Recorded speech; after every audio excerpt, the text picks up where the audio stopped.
आगरा की धरती थरथराई, 17 घरों में दरार आ चुकी है। मशीन से बन रही सुरंग से दहशत में हैं लोग।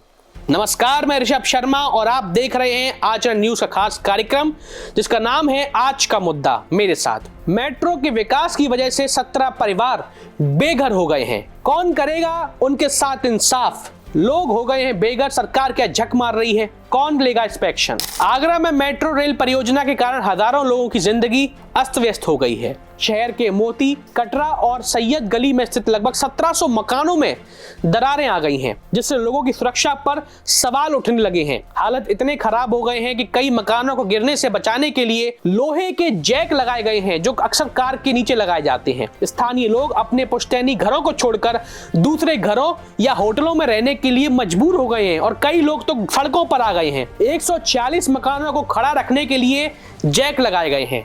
हजारों लोग घबराए हुए हैं। लोगों को परिवार के साथ सिर छुपाने के लिए दूसरे घरों में या होटल में शरण लेनी पड़ रही है। सबसे अधिक खतरा मोती, कटरा और सैयद गली के घरों पर मंडरा रहा है। इस मामले को लेकर मेट्रो रेल कॉरपोरेशन पर उंगली उठाई जा रही है। कई सारे सवालात खड़े कराए जा रहे हैं। आखिर जनता की सुरक्षा का क्या होगा? आगरा कॉलेज से मनकामेश्वर मंदिर स्टेशन तक मेट्रो रेल के लिए अंडरग्राउंड रेलवे ट्रैक बनाया जा रहा है।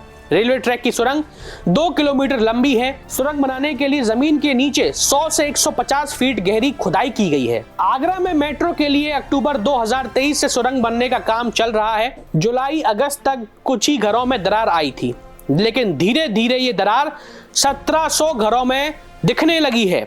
मोती, कटरा और सैयद गली आसपास है। यहाँ पुश्तैनी घरों की संख्या बहुत अधिक है।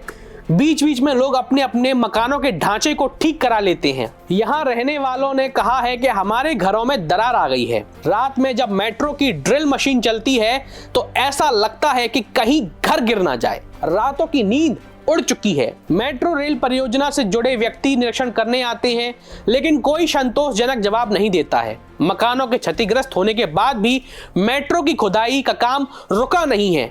अब ये मेट्रो विकास नहीं बल्कि सरदर्द बन गया है, हमारी परेशानी की वजह बन चुकी है। लोगों का कहना है कि मकानों में लोहे के जैक लगा दिए हैं, हम बहुत परेशान हैं। मेरा मकान सामने वाले मकान में घुस गया है। मेट्रो का काम चल रहा है, इस घर के नीचे से मेट्रो निकल रही है। सारे घर में जैक लगा हुआ है, जिसकी वजह से सोने तक के लिए जगह नहीं बची है। पूरे घर में दरार आ चुकी है। सभी मकान फट चुके हैं। अंडरग्राउंड खुदाई कारण पूरे घर में दरारें आ चुकी हैं। मकान क्षतिग्रस्त होने की वजह से यहाँ ताला लगाकर दूसरी जगह शिफ्ट होना पड़ा हम सबको, ऐसा लोगों का वहां कहना था। उत्तर प्रदेश मेट्रो रेल परियोजना के पीआरओ पंचानन मिश्रा ने बताया कि आगरा में अंडरग्राउंड मेट्रो काम चल रहा है। मैं बताना चाहता हूं कि यह पूरी तरह सुरक्षित है। हमने लखनऊ और कानपुर में इस तरह की टीबीएम मशीन का इस्तेमाल किया है। बहुत सेंसिटिव इलाकों के नीचे से गुजरे हैं। टीबीएम का इस्तेमाल पूरी तरह से सुरक्षित है।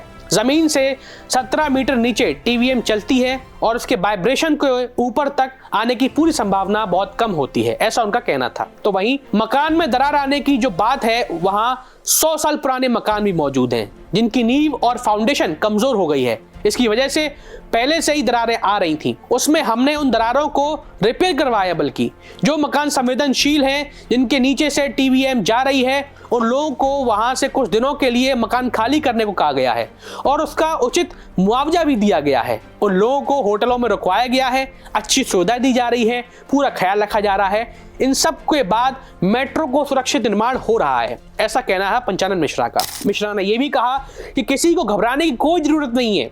एक बार टीबीएम वहां से गुजर जाती है तो उसे वापस वहां से रीसेट कर दिया जाता है, पूरी तरह से रीसेट कर दिया जाता है, जिसकी वजह पूरी तरह से सब कुछ सुरक्षित निर्माण कार्य चल रहा है, ऐसा उनका कहना है। आइए जानते हैं क्या बोले उस मोहल्ले में रहने वाले लोग, ये समझ लेते हैं क्या उनकी परेशानी है। ओमवर्ती शर्मा ने कहा कि यह मेट्रो वालों ने जैक लगाए हैं हमारे मकान में। मेट्रो की वजह से मेरे घर में नुकसान हुआ है। ये मेट्रो विकास नहीं, एक सरदर्द बन गया। पिछले 2 महीने से किराए पर रहने का मजबूर हो गए हैं। वहीं दूसरी ओर प्रियंका ने भी कहा कि मेट्रो वाले सिर्फ दरार वाली जगह को ठीक कर रहे हैं। जमीन का लेवल ऊपर नीचे हो गया है, घर के गेट तक नहीं लग रहे हैं, न खुल रहे हैं। वहीं दूसरी तरफ रमेश कुमार वर्मा ने भी कहा कि हमारा पूरा मकान डैमेज हो चुका है, हमारे मकान से मेट्रो 22 मीटर दूर है। इसके बाद राजकुमार वर्मा ने भी कहा कि मेट्रो की वजह से घर में दरार आ गई है, घर में लोग मजबूरन रिश्तेदारों के यहाँ पर रहने रहे हैं या फिर होटल जा रहे हैं, या कई लोग सड़क पर भी रह रहे हैं। ये सब परेशानी बताई वहां के लोगों ने। आज के लिए बस इतना ही। अब देखना ये होगा कि कौन करेगा इन लोगों का इंसाफ, कौन दिलाएगा इन सबको घर। आगरा के इस मेट्रो के काम की वजह से लोग हो रहे हैं परेशान, हताश। क्या ये मेट्रो वाकई है सरदर्द? लोगों का ऐसा मानना बन चुका है। खैर बहरहाल ये तो वक्त ही बताएगा कि कितना क्या परेशानी का सामना करेगी ये जनता, इसको कौन मुआवजा देगा। आज के लिए बस इतना ही। अगर आपको आज का मुद्दा अच्छा लगा हो तो हमें बताइए, या अगर आपके पास भी कोई मन में मुद्दा हो तो हमारे सामने लेकर आइए, हम उसे आपके सामने साझा करेंगे। चलिए अब मैं आपसे विदा लेता हूं। बहुत बहुत धन्यवाद।